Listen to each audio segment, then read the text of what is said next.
What do you say to the families of American soldiers that perhaps these guys could go back and kill Americans again?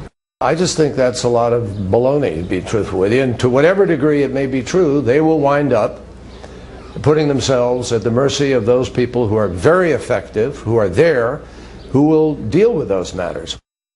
Oh, that's Secretary of State John Kerry defending the controversial prisoner swap for Army Sergeant Bo Bergdahl and dismissing claims that freeing those 5 accused top-level Taliban terrorists will put the lives of U.S. soldiers overseas in any more danger. Well, House Intelligence Committee Chairman Mike Rogers and others don't buy that.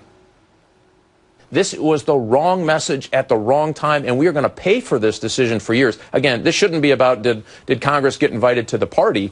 This is all about this honest discussion about what the ramifications of this are. So you're very clear. Well, is Kerry right? KT McFarland, a former Deputy Assistant Secretary of Defense from the Reagan administration and Fox News national security analyst, joins us this morning. KT, baloney, huh? Baloney? Of course the United States military isn't going to be at risk. Why? Because they're not leaving their bases. We are ending our combat role. We're going to be there for 2 more years in a training role. What does that mean? That means they don't go out of the bases. Those bases are pretty secure places. But you know who is really at risk now? The aid workers, the Americans who have gone over to be school teachers to teach Afghan girls how to read, the American doctors and nurses to go work in hospitals, the Americans who are going to show the Afghans how to grow soybeans. It's all those people who never had adequate security other than the American military to start with. It's those people who are on a shoestring budget. They now have a big X on their backs and a big price on their heads. Yeah, there are a lot of heroes who are out there. They don't have the protection that the military has. Look what the Taliban did allegedly in Pakistan at that airport attack. They're claiming responsibility for that. So what's to keep these 5 guys within a year or before that of going back into operational control? Well, absolutely nothing. And we've seen in the past when Gitmo grads have been released, they have gone back to join the fight.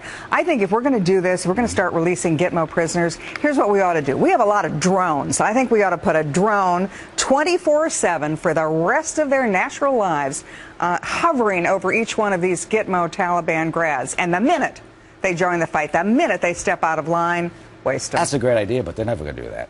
Why You can't not? watch these guys. Why How do not? they watch these guys? So you can't be on top of them 24/7. They're not even going to have ankle bracelets. Well, they should have something, because what happens is not only are these guys going to join the fight and kill Americans, the symbolism that it gives to anybody who has been in this long twilight war is that, guess what? You wait long enough and the Americans will give up. You talk about symbolism. Let's take a look at what John Cass in the Chicago Tribune wrote. When Bergdahl left, some stayed, served, and died. The president wanted to stand with the family and tell Americans that we don't leave our people behind. Then he sent our national security advisor, Susan Rice, on the Sunday talk shows to speak of Bergdahl in heroic terms.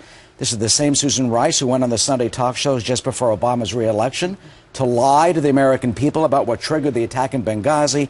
We left people behind there, 4 Americans, including former SEALs who called for help that never came. Is there an inconsistency here? Well, of course, it's hypocrisy in the extreme. Not only did we leave them behind, did we not try to rescue our own Americans who were under fire? We never gave them adequate protection to start with. And I've got to tell you, Eric, every time I see Susan Rice go on a Sunday talk show, I think somebody should have alarm bells to go off, because somehow she always seems to step in a hornet's nest. All right, KT, thank you for your insight and Thank you. analysis this morning, as always. Martha? All right.